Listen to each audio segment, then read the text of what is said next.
तो नमस्कार। आज के इस प्रेस ब्रीफिंग में आप लोगों का स्वागत है। इससे पूर्व की प्रेस ब्रीफिंग में हम लोगों ने डिटेल्स आपको बताए थे।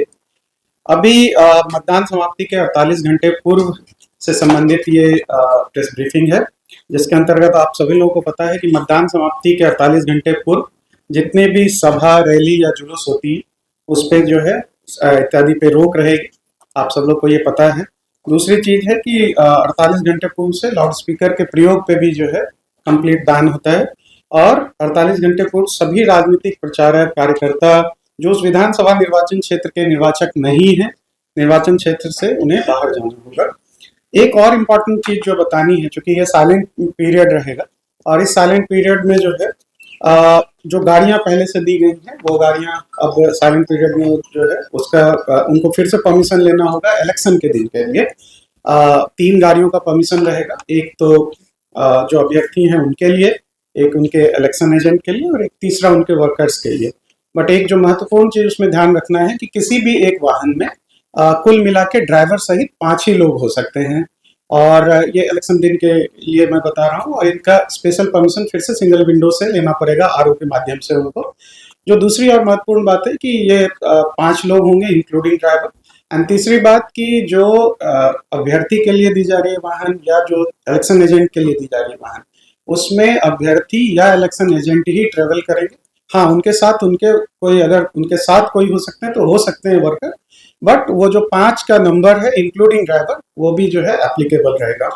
तो ये विशेष तौर पे चीजें थी। मैं एसएसपी साहब से कहूंगा कि और डिटेल।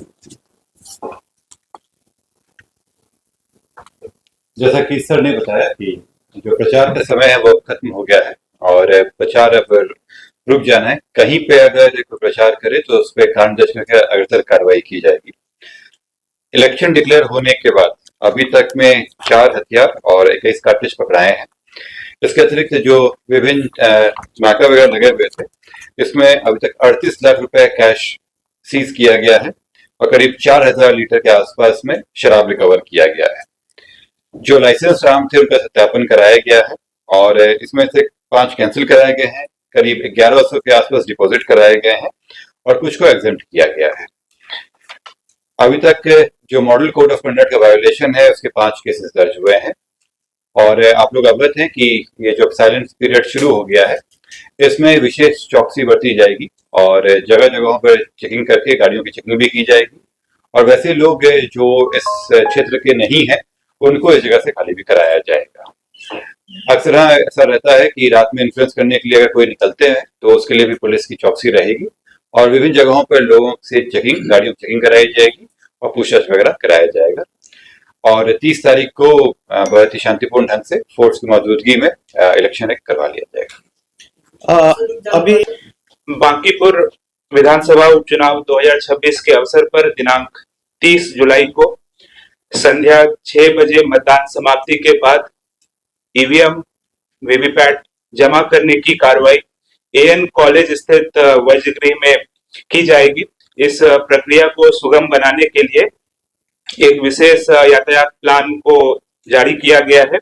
इस यातायात प्लान के तहत बोरिंग रोड में मोहिनी मोड़ से सहदेव महतो मार्ग होते हुए एएन कॉलेज की तरफ वाहनों का परिचालन प्रतिबंधित रहेगा। बोरिंग रोड चौराहा से पानी टंकी मोड़ की तरफ वाहनों का प्रवेश वर्जित रहेगा। वैकल्पिक मार्ग के रूप में बेली बोरिंग रोड क्रॉसिंग से बोरिंग कनाल रोड होते हुए राजापुर पुल की तरफ वाहनों का परिचालन कराया जाएगा। कुर्जी मोड़ से बोरिंग रोड आने वाले सभी प्रकार के वाहनों को पाटलिपुत्रा गोलंबर तक आने की अनुमति होगी। वैकल्पिक मार्ग के रूप में साई मंदिर रोड होते हुए अटल पथ जा सकेंगे। इस पूरे यातायात प्लान में जो इमरजेंसी व्हीकल्स हैं या जो फायर की गाड़ियां हैं, सब वाहन है या न्यायिक कार्य से जुड़े वाहन हैं या जो ईवीएम वीवीपैट को लाने वाले जो पार्टीज होंगे उनके लिए यह लागू नहीं होगा। पार्किंग व्यवस्था के रूप में पानी टंकी मोड़ से अटल पथ के सर्विस लेन को चिन्हित किया गया है और इसके पूरी पार्क के सामने दमदम पार्क में 2 व्हीलर्स को पार्क कराया जाएगा। इसके अतिरिक्त पाटलिपुत्रा सहयोग हॉस्पिटल के सामने जो मैदान है वहां पर वाहनों के पार्किंग की व्यवस्था की गई है। जो इलेक्शन से संबंधित है केवल उनका जिसमें लिखा हुआ भी है, ऐसा जरूरी नहीं है कि उसके अलावा लोग नहीं रह सकते हैं, ये सामाजिक अधिकार है। परंतु जो अगर चुनाव के कार्य में लगे हुए हैं, प्रचार वगैरह में, वो अगर रह रहे हैं तो उनको हटाया जाएगा। जैसे जो होटलों में बहुत सारे लोग देखा हुआ है, बेटा लोग खाने खाली कराते हैं। हाँ, खाली कराया जाएगा। जो चुनाव के प्रचार के लिए रुके हुए हैं, उनको खाली कराया जाएगा। हाँ है उन, और वो इस जगह के रहने वाले नहीं है, उनको खाली।